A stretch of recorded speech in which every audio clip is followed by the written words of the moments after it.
while at the Legion of Doom. Listen, everyone. Put a finger down if you're 29 with 5 kids under the age of 7. When does crack, now so the cocaine's happening, when does that crack come into play for you? And your husband told you he wants to get a divorce because you want to continue going to your family church he doesn't like. Somebody ain't doing the math right. But he wants you to stay in the house for the sake of the kids and says he'll eventually start seeing other people. You are a loser. Simple. Accept it. Move on. So he takes back the Benz that he bought you and buys you a less expensive car, and you take you and your 5 kids to go live with your dad. I missed the part where that's my problem. And now you share a room with your 5 kids trying to get your life back together because you haven't worked in 8 years. But wait! There's more! Because your husband told you to focus on you, your kids, and school. So now you gotta learn how to be a single mom, all while your kid's dad is gaslighting you, making you feel bad for leaving the house because he says you should have stayed and saved up even though he's gonna be out doing what he wants to do. Confusion of the highest order. It's just like, man, it's like, where is God in this conversation? Here comes a new challenger. Put a finger down if you're 29 with 5 kids under the age of 7 and your husband told you he wants to get a divorce. Put a finger down if you're a dumbass. My fingers are still up. Yours should be down, all of them. Ladies, I don't know how many times I gotta come on here and tell you this.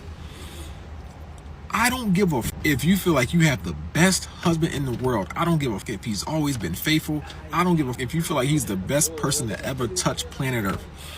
Only have the amount of kids that you can take care of if you were to be single. How many times do I have to tell y'all that? Then you got 5 under 7.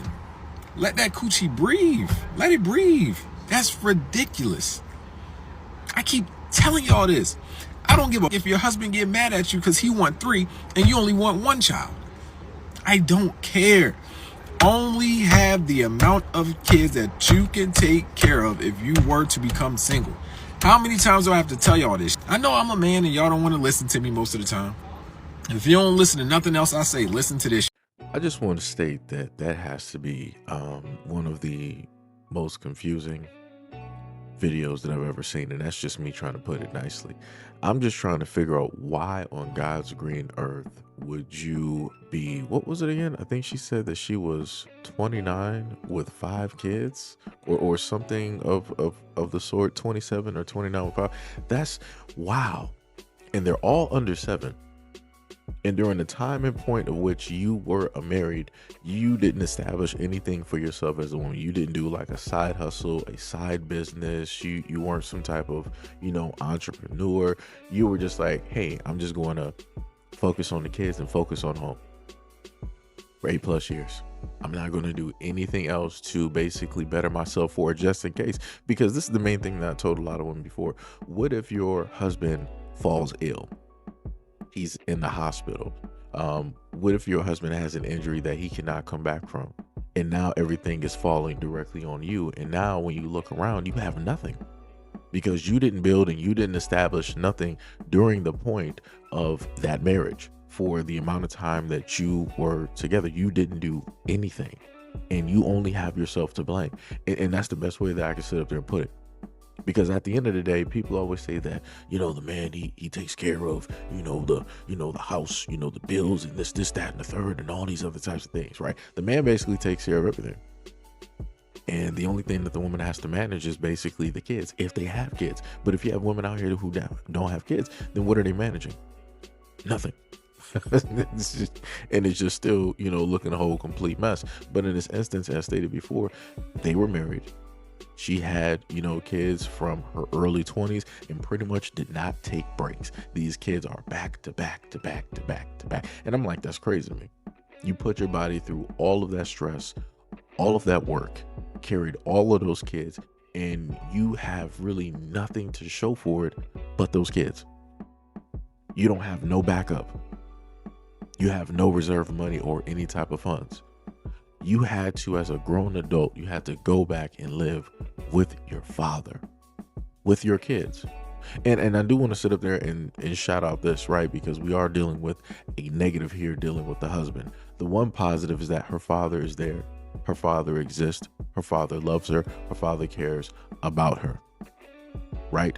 Because I want to state that for whatever reason, again, I'm not sure what the circumstances are, but she didn't say anything about the mother. When I looked on her social media page, I didn't see nothing about the mother at all. So that's telling in more ways than one. So again, shout out to her father for being there. Great guy. But back to her. I'm not sure what was instilled, what information was specifically given to her at a very young age, or what information she decided that she did not want to directly listen to. But obviously something was missing to the point where she decided that she wasn't going to have a backup plan, a backup plan of a backup plan, and that she wasn't going to have an initial plan, just getting directly into the marriage. I understand when people sit up there and say that, men are supposed to lead. Cool, fine. But I also believe, along with having leaders, you should also have a backup plan just in case those leaders are, derailed, no longer in existence, or potentially compromised. All three of those things, I highly believe those full-heartedly. Because at a point in time, something can fail. It always does. Something breaks apart, something falls down, something needs fixing. And at this moment in time, clearly her marriage was in a disarray. But I'm pretty sure that in between those kids, this was something that was already brewing for a very long time. There were inklings, there were conversations, there were red flags, and she opted not to pay attention to any of that because some women out here feel that, oh, well, maybe if I give him what he wants, or maybe if we have more kids, then maybe he'll change his mind and that'll help to fix the marriage and stabilize it. And nah, it's broken.